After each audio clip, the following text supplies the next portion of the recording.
There were many people screaming, and a man with his eyes closed stood among them. When he slowly began to open his eyes, a sharp headache hit him, and he started hearing countless voices crying out for their mothers and fathers. He asked, "What the hell is this place, and what is happening here?" As he became aware of his surroundings, he realized he was standing among many people inside a very strange room. He wondered who all these people were. When he looked up, he saw a woman surrounded by powerful energy. When he looked down, strange symbols appeared, glowing with a light he had never seen before and could not understand. After observing more closely, he realized the room was under attack by monsters. They were slamming against an illusory wall that surrounded the room. Everyone began trembling in fear, asking if this was some kind of prank and whether there were hidden cameras watching them. The protagonist thought, a prank? No, this is far too real. He did not understand what was happening. The last thing he remembered was having dinner at home with his sister. Then he received a notification on his phone.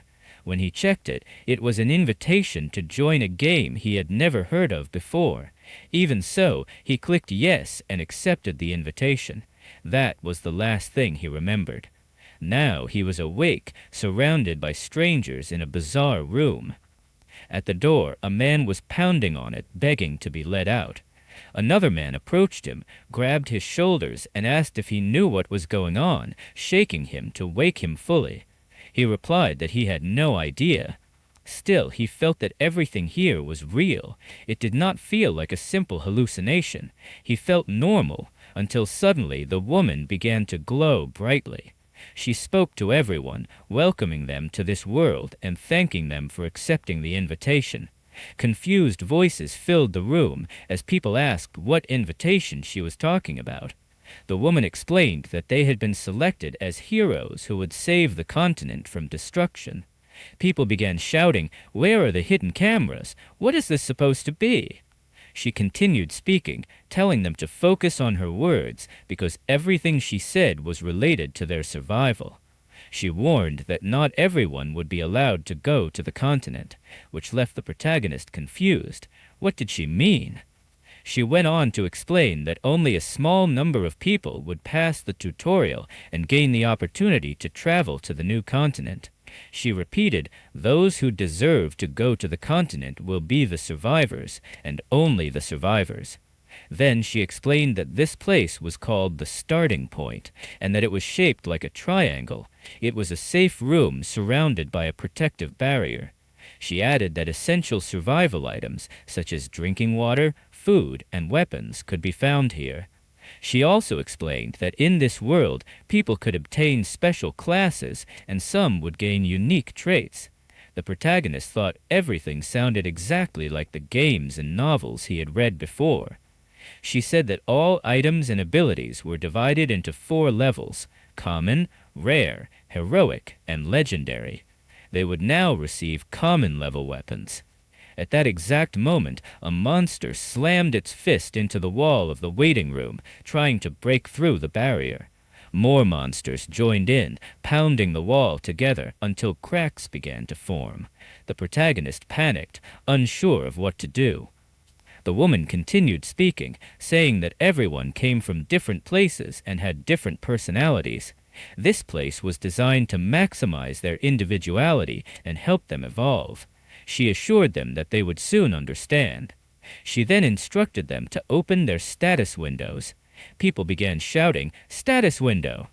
When the protagonist finally opened his, he saw his information. His name was Lee Kyung-jung.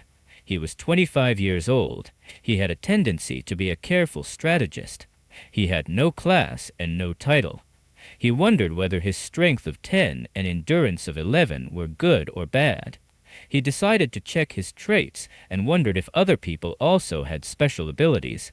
When he clicked further, he discovered a heroic rank special skill called Mind's Eye. This ability allowed him to see other people's status windows and their hidden talent rates. At that exact moment, status windows began appearing before him. Kyung realized he could view everyone's status. He was surprised to see that most people had mediocre talents. Then he clicked on the general review section. It read, "Player Lee Kyung-jung possesses low-level talents. No matter how hard you try, you will never surpass level 3. Do not worry, however. Your intelligence and magic are strong. You will never need to wield a sword. The outcome is already clear." After reading this, he was completely shocked. He realized he was in serious trouble. He grabbed his head in frustration and anger, then angrily asked the status window if it really believed he was going to die like this.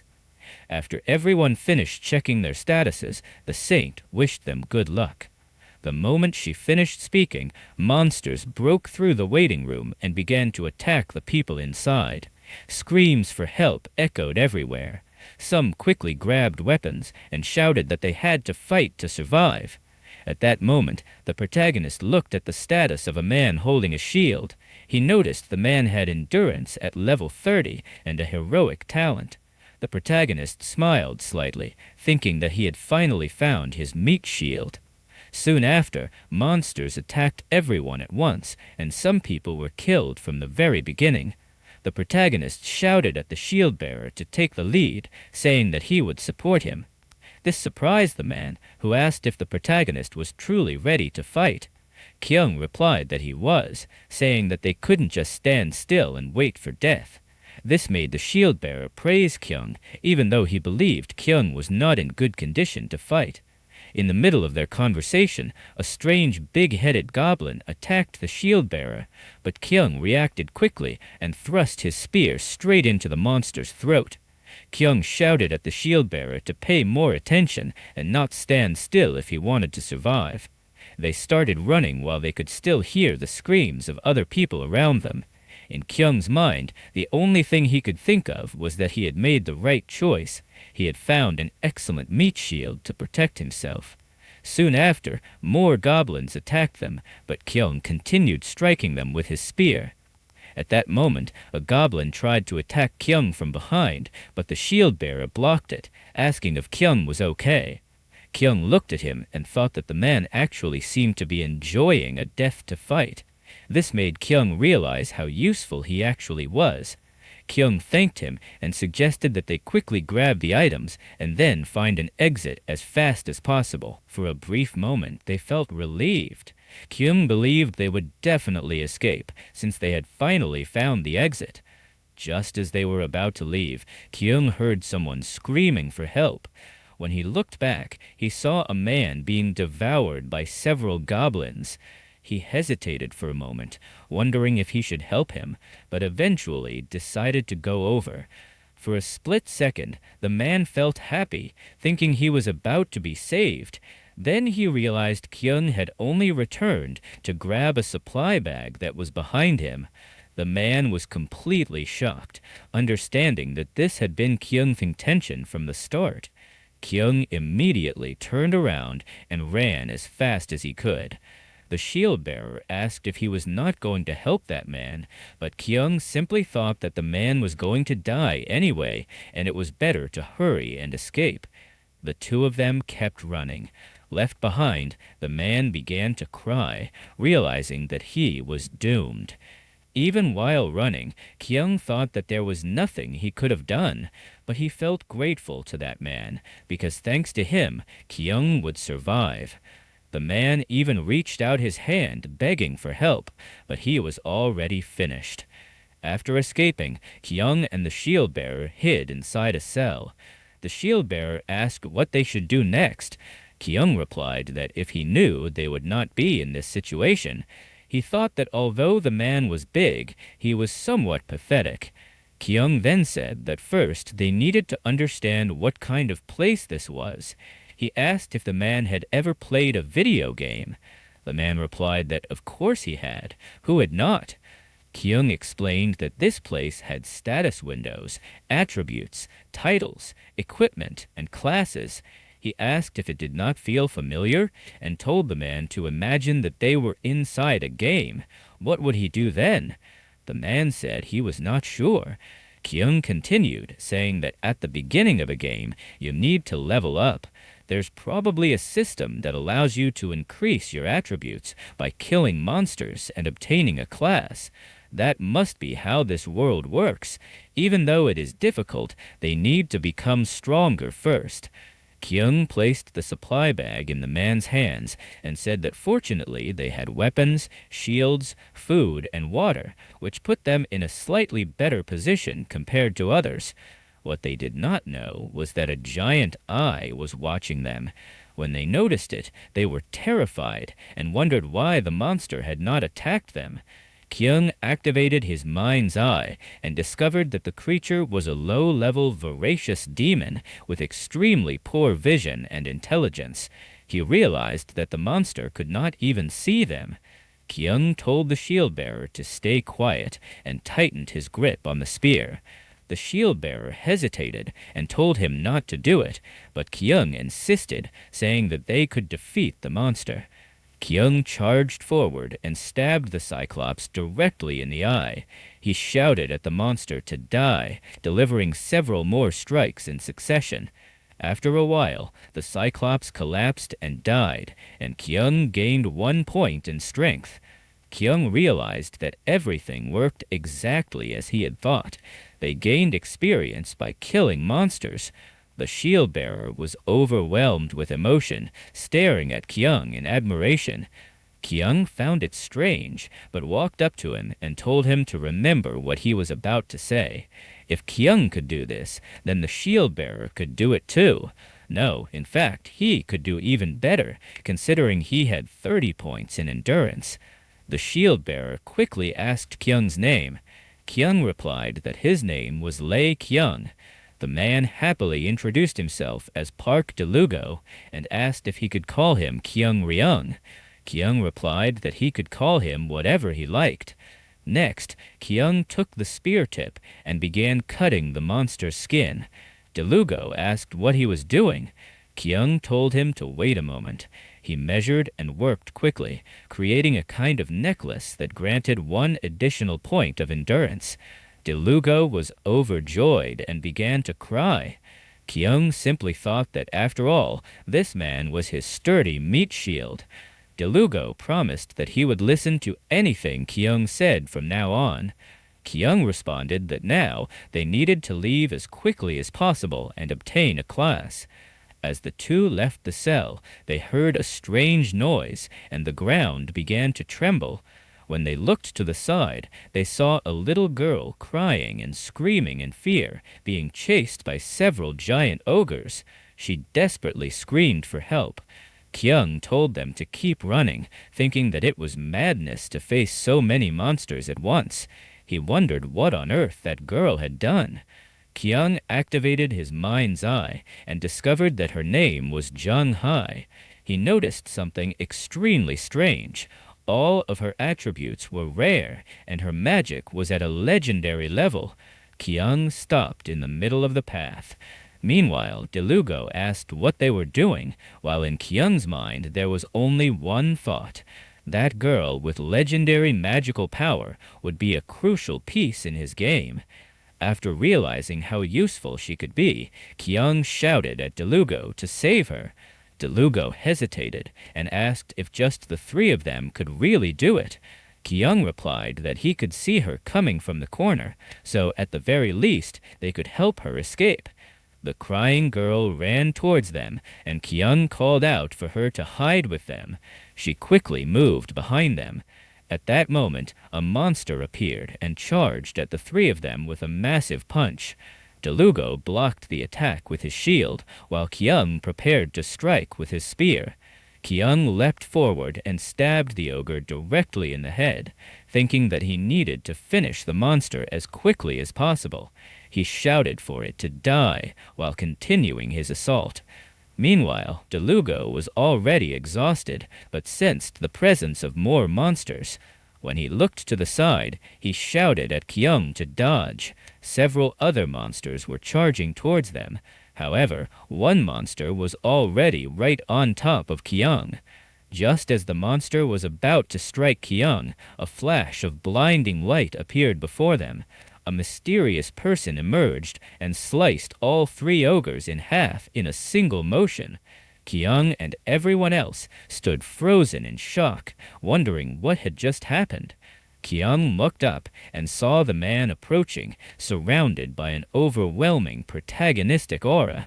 Their eyes met, creating an oddly dramatic moment. Covered in blood, Giyoung was stunned, unable to understand who this man was or where he had come from.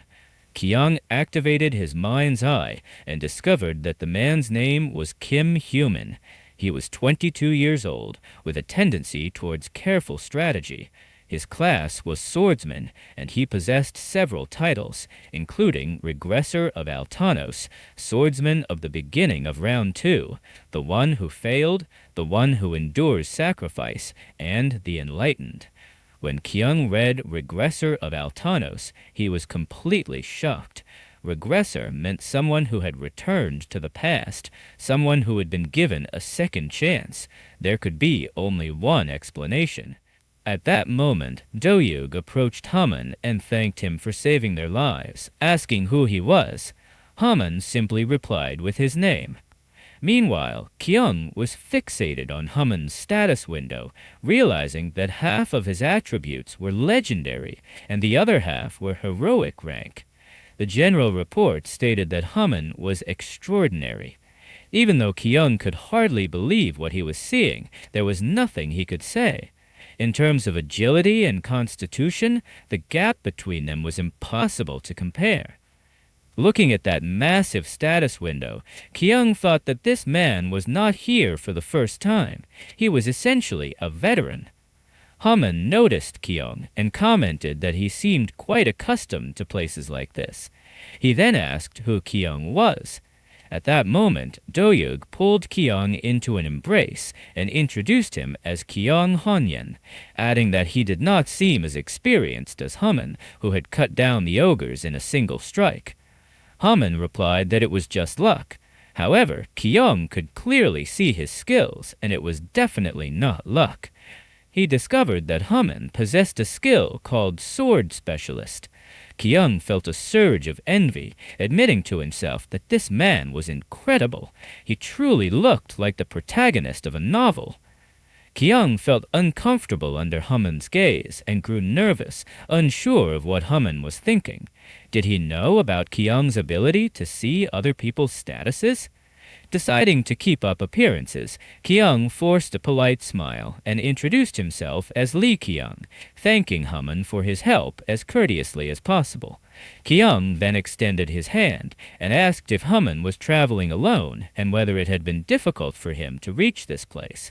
Haman replied that he was currently alone, but he had been gathering survivors and had already established a camp in a suitable location. This immediately surprised both Giyoung and Doyoung. "A camp? How many people are there?" Giyoung asked. Haman replied that there were 30 people, though only a few were capable of fighting. He invited Giyoung and Doyoung to join the camp, which made Giyoung grow serious. Giyoung thought that although Haman appeared gentle, he was actually a well-intentioned mediator and a skilled speaker who had built a proper survivor camp. Giyoung believed that staying with many people would eventually become an obstacle.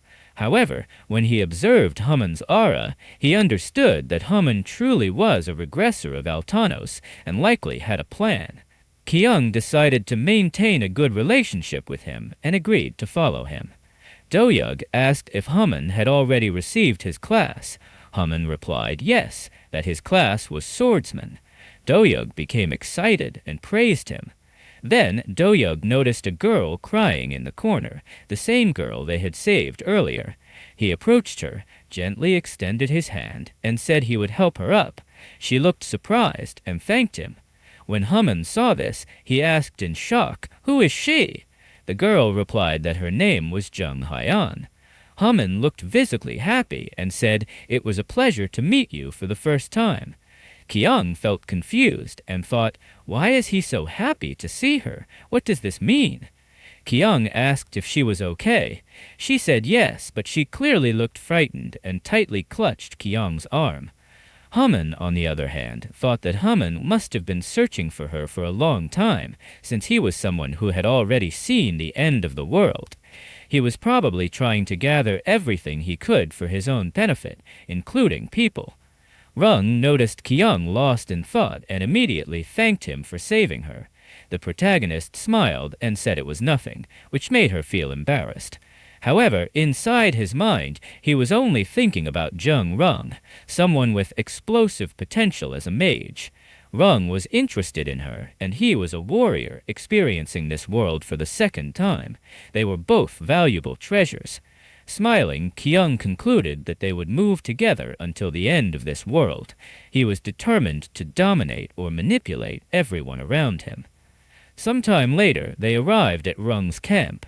Giyoung thought that Rung truly managed to set up a camp and gather many people. Dokugo asked how he had found such a place. Rung replied that it was merely a coincidence, but Giyoung knew the truth. As a regressor, Rung knew about this location for a long time. At that moment, a short-haired woman ran toward Rung, shouting excitedly, saying that he was back, and asking if he had a good trip. She made a cute expression and noticed that he had brought new people with him. Her name was Jin. Giyoung grew thoughtful, wondering who she was, considering how affectionate she seemed. The woman said she had been worried because Rung returned so late and asked who the newcomers were. Rung explained that they were people he had recruited for the camp. At that moment, Giyoung activated his mind's eye. He saw that her name was Li Jin. She was 29 years old, with a tendency towards ambition and selfishness. Giyoung was completely perplexed. Rung was 22, and she was 29. Why did she behave like a teenager? He felt uneasy about her behavior. Her attributes were weak, except for her intelligence, which was 18 and ranked as rare. While reviewing her status, Giyoung was shocked even more. The status window claimed that she was his soulmate. Two manipulative swindlers. Giyoung felt irritated, thinking that the system was calling her his soulmate. What kind of ridiculous description was that? Still, her tendency was clearly ambitious and selfish, which continued to bother him. She then started chatting with Dokugo and asked for their names. He replied that his name was Park Dokugo, and the other man was Lee Giyoung, with the girl beside him. The girl introduced herself as Jung Rung and said it was a pleasure to meet them. She remained tightly clinging to Giyoung's arm. The two women looked at each other, and Jin felt uncomfortable with Rung, who appeared cute and fragile. Giyoung immediately noticed the calculating look in Jin's eyes. She was measuring the value of each person. She looked at Dokugo and likely judged him as valuable due to his strong constitution and equipment. Meanwhile, Rung was limping because of her injured leg, which caused her to evaluate her negatively. Jin became fascinated with Dokugo and asked if he was a tank or something similar. She said she felt he must have fought many monsters along the way. Dokugo replied cheerfully that he had not hunted alone. Everything was thanks to Giyoung. Without him, he would have died many times. Jin grew thoughtful, looked at Young from head to toe, and then, full of energy, said it was nice to meet everyone. She announced that she would guide them to the resting area first. She explained that the spaces were divided between men and women, so Rung would have to go with her. Before leaving, Jin approached Young with a bright smile and asked him to take good care of Rung. Young thought that this woman was completely shameless. He simply replied that he expected the same from her, reflecting that she was exactly like him. They truly were soulmates. As they walked through the camp, the people there looked happy and excited, seeing them as warriors. Even the elderly woman seemed delighted. As Young walked, he thought that this place was a safe harbor, but not for him. It felt like he would eventually become everyone's shield. The elderly woman was clearly pleased with the giant Dokugo. Soon after, night fell. In the middle of the night, Young and Dokugo were talking, asking each other if they had slept well. Young woke up during their conversation and spoke up. He said that he had been observing everything since the previous day and noticed that there were not many people capable of fighting. He apologized and asked Rung how he was maintaining this place. Rung admitted honestly that the situation was not good. They were almost out of water and supplies, and they lacked people who could fight. Even so, they were responsible for 30 people, and that number could increase in the future. Giyoung stated that the supplies they had brought would run out quickly. Even though it was frightening, they would need to face monsters. Those who could not fight and only slept were dead weight. This made Rung visibly angry. He argued that they were not dead weight. Giyoung looked him directly in the eyes and said seriously that they were. He added that he was not doing volunteer work here. Rung lowered his head, unsure how to respond. Dokugo asked if Giyoung was suggesting that they should leave. Giyoung replied that he was not. He simply meant that no matter how hard they tried, there was nothing here for them. Once again, Rung looked dejected, but then a light seemed to appear in his expression. Giyoung continued, saying that even so, he could still fight alongside him and lend his strength, trying to sound as friendly as possible. He added that the same applied to Dokugo. This made Rung very happy, and he thanked him. Giyoung continued, saying that he could imagine what Rung was thinking. He wanted everyone here to survive and escape together. Giyoung could sympathize with that desire. However, he was different from Rung. He does not have the courage to sacrifice himself for others, nor does he have the desire to do everything together with everyone else. He could even call himself selfish at this point, but Rung interrupted him and said no. He understood exactly what Giyoung was thinking, and of course there were things Giyoung wanted as well. Giyoung was quite surprised by this. With a faint, sinister smile, he wondered what he would do if Hung ever asked him to sacrifice himself in the name of some charitable soul. But Hung was far more receptive than Giyoung had expected. Hung stepped closer and said that regardless of everything, he wanted to speak freely. With his future plans, he wanted Giyoung to be part of them. This left Giyoung visibly surprised. In Young's mind, he thought, "My beloved regressor, I cannot let you keep everything to yourself." After saying this and making Rilsung happy, Rilsung muttered to himself, "So he knew." That strange voice from the beginning had given them two choices. He remembered what the woman had said at the start, that only those who completed the tutorial could survive on the continent. Moreover, only those who deserved the continent would be the survivors. He commented that there were two options, attack and survive, but in Young's opinion, survival alone was even more impossible. If the plan was to survive without attacking, the best option would be to gather as many survivors who could not fight as possible. But even if they were not devoured by monsters, they would all die of hunger eventually. Giyoung continued, saying that this was something not just anyone could interfere with. This made Rung fall into deep thought. After that, Rung said that he understood what Giyoung meant. Giyoung replied with his usual sinister smile. Rung then said that he was looking forward to working with him. Giyoung thought that as a regressor, he was gathering valuable pieces. He replied that he was also looking forward to working together. As Giyoung looked at him, he noticed that the way Rung looked at him had changed.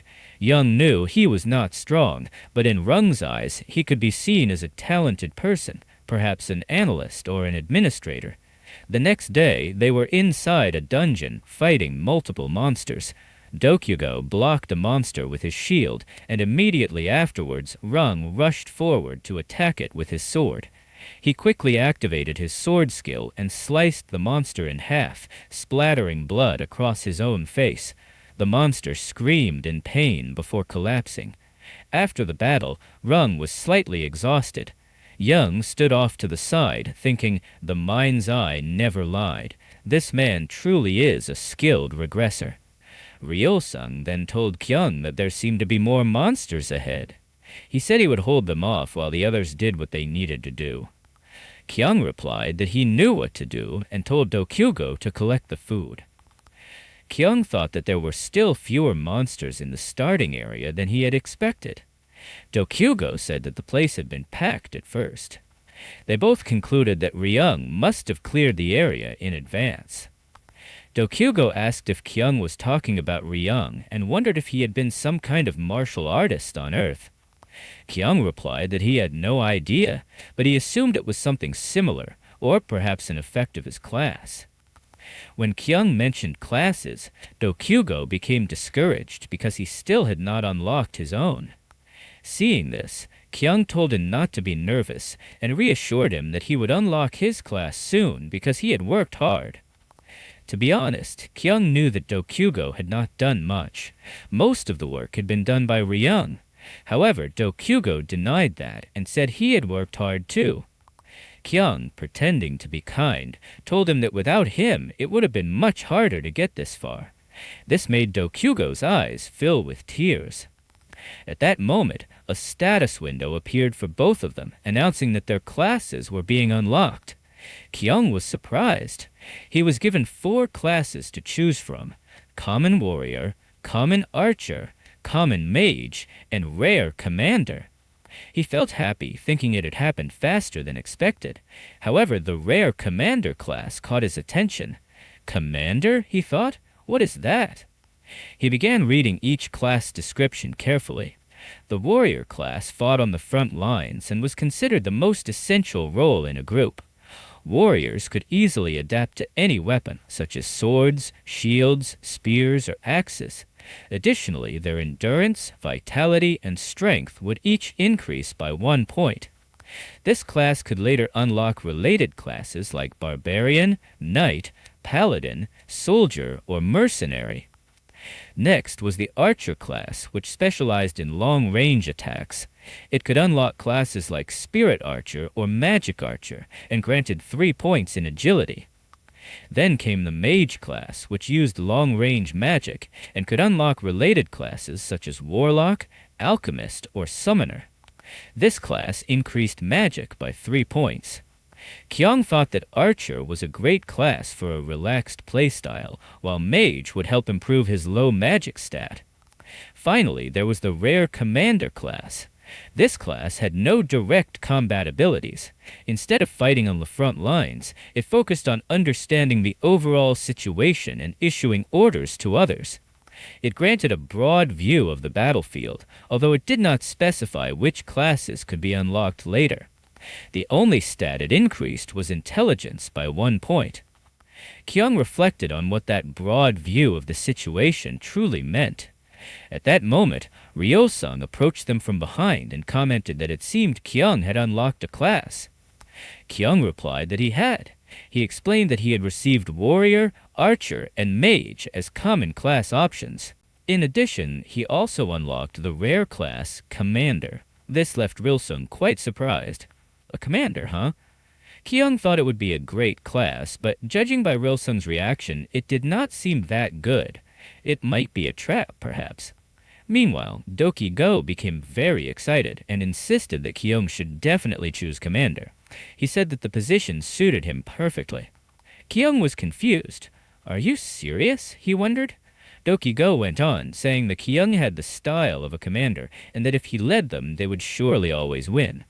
Just imagining Giyoung waving his hand and giving orders made him seem perfect for the role. Giyoung stood there quietly, laughing to himself, thinking that he was more of a trickster than a commander. Hyunsung, on the other hand, looked thoughtful. He pointed out that there were few immediate benefits to the commander class. At the very least, the other 3 classes increased attributes by 3 points from the start. Giyoung suspected that Hyunsung might be trying to stop him from choosing commander, but Dokugo kept insisting that he had to pick it. Hyunsung then said that he actually thought the warrior class would not be bad for Giyoung either. From the side, Dokugo shouted again that Giyoung should choose commander. Hyunsung added that it would be very helpful if Giyoung provided long-range support as an attacker. Dokugo, now irritated, insisted once more that commander was the best choice and that the class would reveal Giyoung's true strengths. The two of them began arguing. One said commander, the other said archer. Hyunsung argued for archer, Dokugo argued for commander. They kept going back and forth while Giyoung stood between them, completely unsure of what to do. Giyoung fell into thought. Their arguments only made him more confused. However, after carefully rereading the class descriptions, he reached a conclusion. Without a doubt, one option was the most efficient. When the confirmation window appeared, he selected his choice. Power surged through his body, but it ended almost instantly. That's it already, he thought. The two immediately rushed toward him, shouting and asking what he chose. Archer or commander? Which one? After letting them argue for a while longer, Giyoung finally said that he had chosen the mage class. Doki-go was completely devastated. He could not understand why Giyoung did not choose commander. Rilsung asked Giyoung for his reason, and Giyoung replied that it was simply his intuition. Rilsung said he understood, though he looked slightly disappointed that Giyoung had not chosen Archer. In truth, Giyoung had clear reasons. Archer was unsuitable because he was not good at using his own body. Commander was tempting, but it only increased a single stat. Compared to that, Mage offered 3 points in magic and allowed him to explore something completely unknown to him, magic itself. Now Giyoung had a total of 3 points in magic. He could already feel the difference in his body. It was as if new knowledge was filling his mind, constructing a kind of mana tower within him.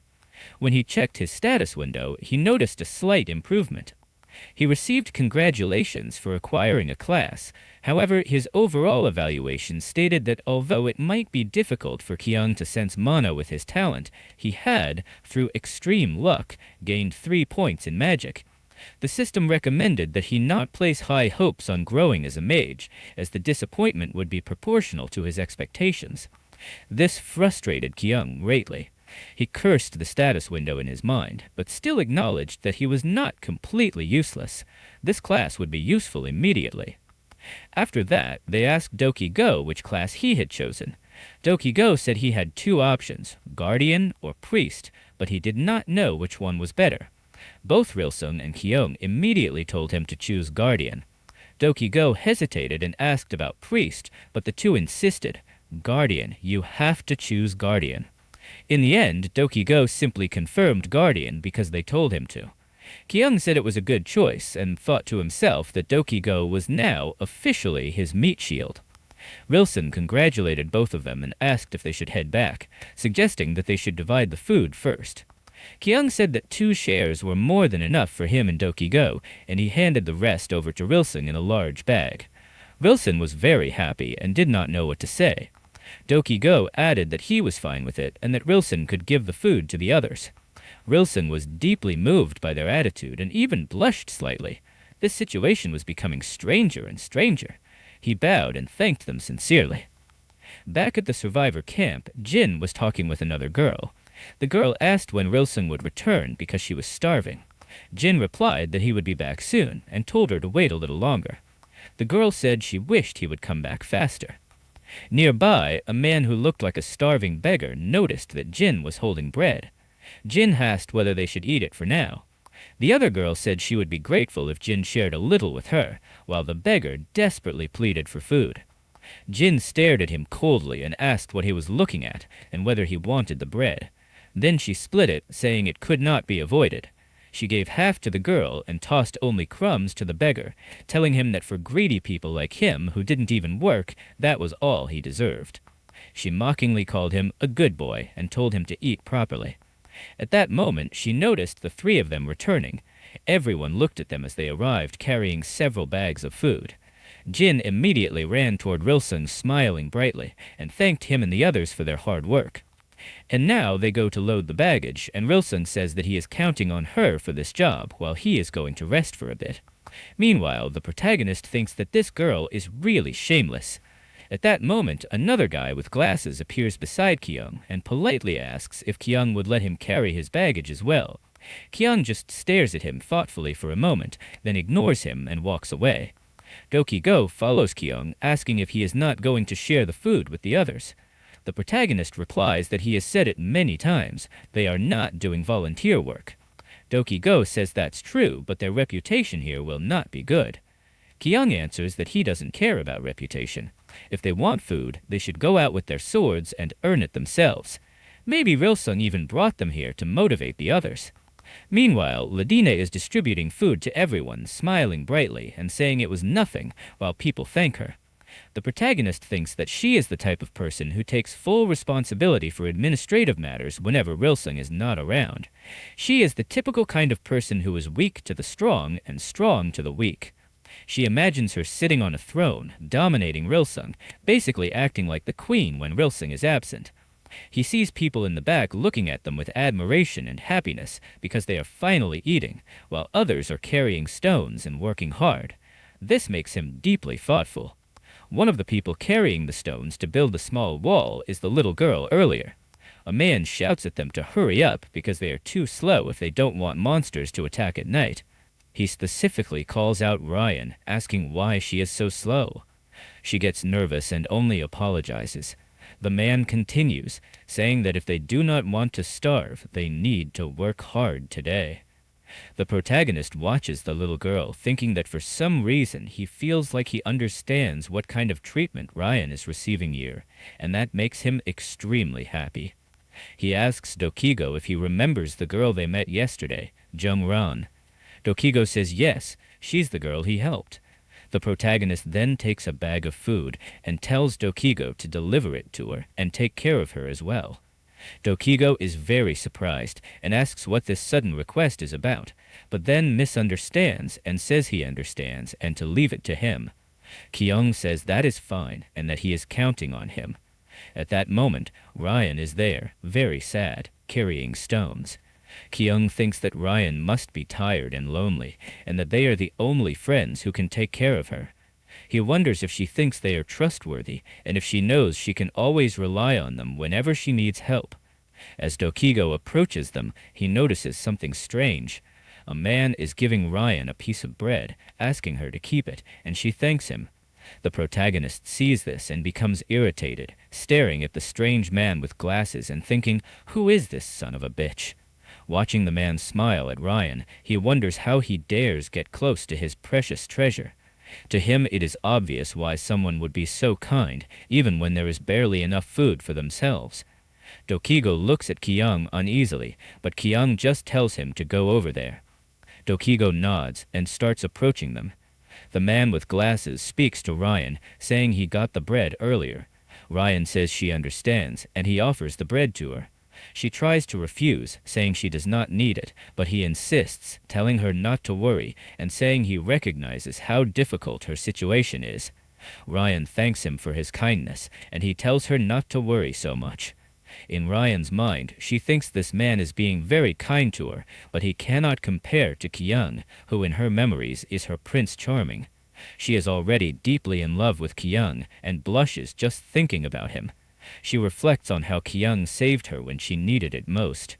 The man continues talking and asks if it would be okay for him to get a little closer to her, saying he would like that. She feels happy and surprised, thinking he wants to be her friend, and says yes, that it is okay. Immediately after, she becomes shocked because the man touches her hand. She does not understand what is happening.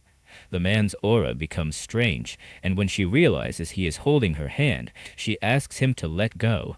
He replies that she just accepted, and she asks why he is suddenly doing this and begs him to please let her go. She becomes desperate, but the man turns psychotic and asks how she can be so bad at understanding the situation. She asks if she really thought he was doing charity for her. She does not understand what he means. He continues, saying that she should know how to repay a favor.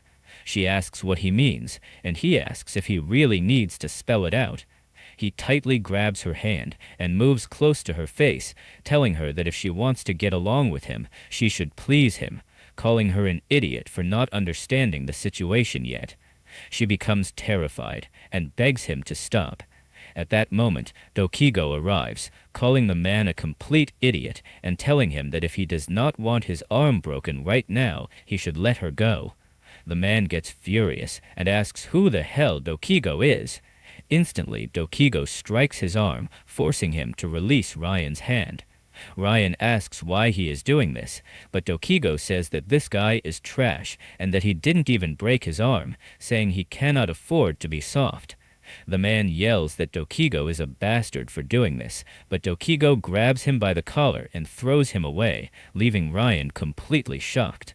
At that moment, everyone hears the fight happening in the corner, and Dinye approaches to see what is going on, while the protagonist remains thoughtful, quietly eating his bread. The man with glasses suddenly starts screaming, claiming he is bleeding, but everyone just looks at him thinking he is a complete idiot. Dokigo says that he is acting like a crying baby and that he didn't even hit him that hard. Irritated, he adds that the man keeps screaming it's because he wants to be beaten until he cannot cry anymore. Ryan steps in front of him and tells him to stop, saying that she is fine now and asking him not to do this. Suddenly, the queen intervenes, ordering Dokigo to stop. She runs towards them, trying to understand the situation. She first goes to the man with glasses, asking if he is okay. His name is Sue. She reminds Dokigo that violence is forbidden here and asks what the meaning of this is. Dokigo explains that the man was harassing Ryan and grabbed her arm. He says he saw everything with his own eyes, which is why he attacked him. Dinye asks Dokigo if this is true, but the man with glasses quickly says that it is not. Dokigo, confused, asks how this man can refuse to take responsibility. Sue tries to smooth things over, saying he was misunderstood when he held her hand and that it was just an accident. Dokigo accuses him of being a coward, while Dinye asks Sue to explain the situation. He says he only wanted to get closer to Ryan, and she agreed, but that he probably misunderstood her. Dinye quickly turns to Ryan and tells her not to stay silent and to say something.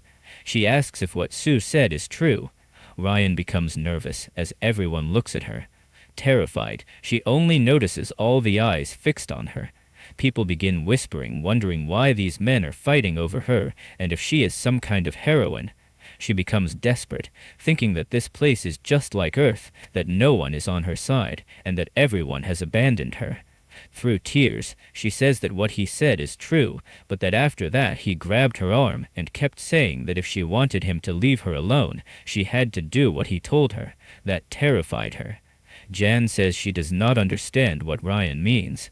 Ryan does not know how to explain herself. Jan then says that in the end, the truth is that Sue wanted to get close to her, and she agreed. Ryan, desperately and crying, says that this is true, but it is not that simple. She didn't know what that meant. She apologizes. Dinye says that Ryan is acting like a child by crying now, and asks if she thinks crying will solve the situation. She also tells Dokigo that the way he acted was not right. She says she is grateful that he helped a girl she thought was in danger, but in this situation, it is impossible to know who is right or wrong. The queen bows slightly and apologizes, but says that apologizing won't solve anything. She places a hand on Sue's shoulder, gives a malicious smile, and says that at the very least, someone needs to apologize to the victim. She adds that here, one must apologize to the victim. This makes Ryan extremely nervous, because she is being told to apologize to that man. She is told she must kneel and beg for forgiveness. Dokigo feels very uncomfortable, not knowing what to do, while Ryan trembles and cries. At the moment when she is crying and apologizing, the protagonist smiles faintly and thinks that now is the perfect time to step in. He walks towards them and asks what is going on here. After arriving, he believes that what happened between the two of them is not his business. What matters most now is that Ryan is being cornered. Jin says that he arrived just in time. The protagonist asks if she has gone crazy, and she immediately asks what he means by that. He asks if she thinks this place is a playground, and what she plans to do if her loud voice attracts monsters here. This makes everyone tremble with fear, wondering if what he says is true. Jin tries to explain the situation, but the protagonist interrupts, asking what the real problem is. He says he saw what happened from a distance and has a general idea of the situation. He reminds her that, as she herself said earlier, this is a situation where it is still unclear who the victims and attackers are. He asks if she can guarantee that Sue is innocent, which makes her freeze. She looks extremely uncomfortable. The protagonist thinks that of course she cannot. The moment she says she is certain, all responsibility will fall on her. He says that the image of everyone uniting against a possibly innocent person would not be something Rung would find pleasant if he found out. This makes everyone, including Dinye, tremble with fear. He approaches the queen and says that from what he can see, she is not the kind of person who would do something like this. He thinks what he is doing now is forced, purely forced, but it is the best he can do in this situation. This makes Ryan blush and feel very happy that he is helping her. Jin starts shouting, asking how he could possibly know what happened here, and how many days have even passed since they met. The protagonist tells her to pay attention. He gives an example, saying that if a friend you just met at school says, "Let's get along from now on," does that mean they want to sleep with you? Jin becomes furious. He continues, saying that being close does not mean physical contact, and tells everyone not to be swayed by the general consensus, but to think carefully instead. People begin to say that honestly, what Giyoung said is not a lie. Thinking about it carefully, it really was somewhat forced. Din becomes frightened when she realizes that he has completely turned the situation around. The people start saying that Din went too far and that they can understand part of what Giyoung is saying. She becomes extremely nervous and asks why they are siding with him. Immediately, she turns toward Giyoung and asks if he is satisfied now. However, when she turns around, she is completely shocked to see the protagonist basically laughing at her. At that moment, she realizes that she has picked a fight with someone she never should have. As he looks at her desperate expression, he thinks that she needs to take her time and pay attention to everything. In this scene, he is essentially stealing her throne. He is now the king of the camp, while she is left cornered, not knowing what to say. Ran, standing beside him, is also very nervous. Giyoung then asks why everyone is still gathered there and says it would be a good idea for Soo to be treated first. He orders the two men in the corner to take care of him. The man with glasses responds that he understands. Giyoung then tells them to make sure the area is cleaned and everything is prepared for when Rung returns. Because of what happened earlier, monsters might gather nearby, so he tells Dokug to take charge of the patrols from now on. Dokug replies that he understands and will handle it. Giyoung then asks Ran to follow him for a moment because he wants to talk. Ran agrees and goes with him, while the others look on in confusion, wondering if that girl somehow managed to seduce him. Meanwhile, Ran walks nervously behind him. Giyoung thinks that she should not pay attention to what others are saying. What matters is that she is now in a position to receive favor from the one in power. Din becomes very nervous as she watches the situation completely reverse against her. They move to a quiet corner to talk, and Giyoung asks Ran to sit down. Trembling and nervous, she apologizes, saying she never expected something like this to happen. He tells her that he knows and that he is not trying to blame her. What he wants is for her to tell him what happened in a way that makes her feel comfortable, wearing a gentle, kind smile. She becomes emotional, wipes her tears, sits down, and says she will explain everything that happened. With a tearful expression, she says that Soo grabbed her hand and shouted many things at her. Giyoung reacts with a concerned expression and asks what happened, telling her she can talk to him. Crying, she explains everything from start to finish, including how Dokug eventually struck him. Giyoung listens quietly, processing her words. He cannot fully focus on every detail, but he knows that the most important thing right now is empathy. He tells her that it must have been difficult for her. She replies that it was not that bad, and that she feels a little better now. She smiles faintly and thanks Giyoung. He says there's nothing to thank him for, and that given the circumstances, it was only natural to help her. She shakes her head and says that's not what she meant. She thanks him for believing in her, saying that since they met, she has only received help from him and the others, and has never been able to do anything for him. She asks why he is so kind to her. He gives her a shameless little smile and says that he simply did what was right. If he had to give a reason, he says it is because he has a younger sister back home who's about her age. He recalls that his younger sister was not particularly kind or cute, only barging into his room to ask for money. He says that whenever he looks at Ran, he reminds him of his sister. In his mind, however, this is a complete lie. His sister has nothing in common with Ran, but using the image of a younger sister helps create empathy. Ran apologizes and says she should not have asked. He tells her it is fine and asks if she has any siblings. She says she has 2 sisters, but it has been a long time since they contacted each other. He asks about her parents, and she replies that they are not here. He says that they are similar in that way.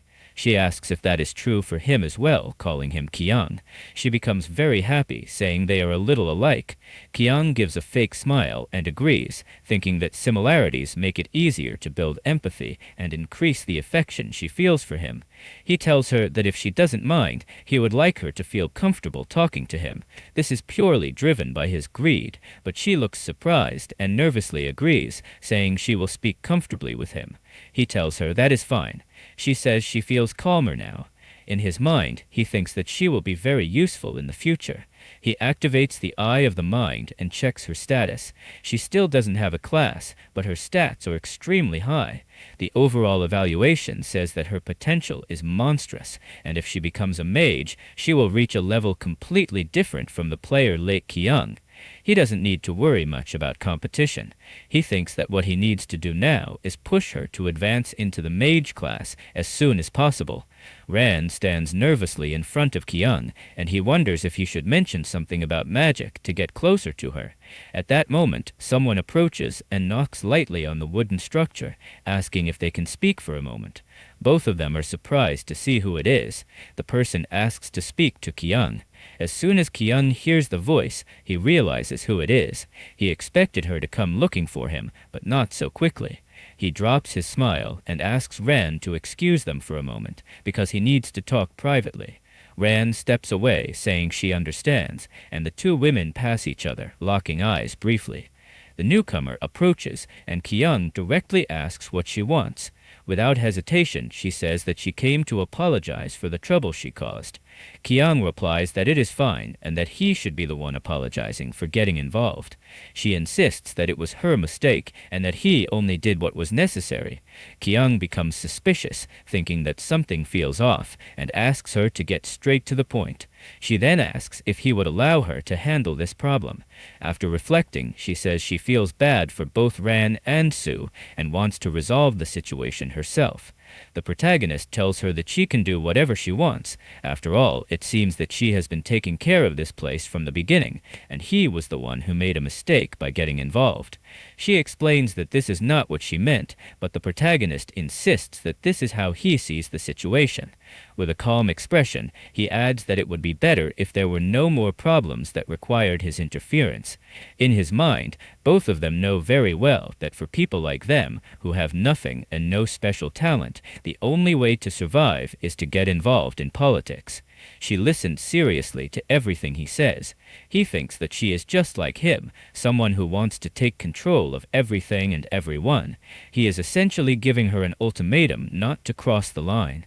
She then stands up, sits beside him, grabs his arm, and says that she understands what he means. She says she will not cross any boundaries and apologizes for causing trouble. He replies that she didn't cause that much trouble. In his mind, he wonders what this girl is doing all of a sudden.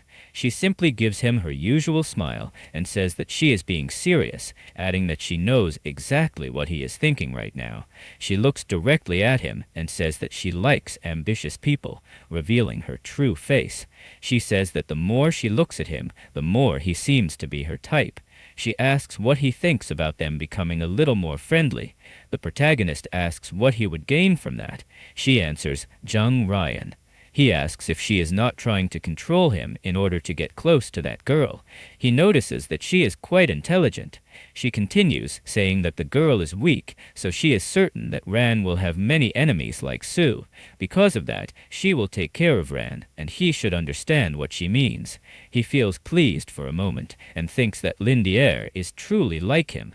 The two of them move closer, and she says that this is exactly the case. The protagonist thinks that she really is his soulmate. They kiss, forming the most dangerous couple in this story. After a few days, a platform is set up, and Mr. Giyoung stands there apologizing for worrying everyone. He also says that he would like to apologize to Miss Ryan. The people around them don't understand what that man is doing. They wonder if Giyoung ordered him to do this. Now that he is apologizing, it seems that Din is left powerless. From the looks of it, Giyoung has more influence than Din does, though they don't know that all of this was already arranged between the two of them. People start wondering what that girl has that attracts so much attention from these men. The protagonist looks serious as he thinks about the conversation they had that day.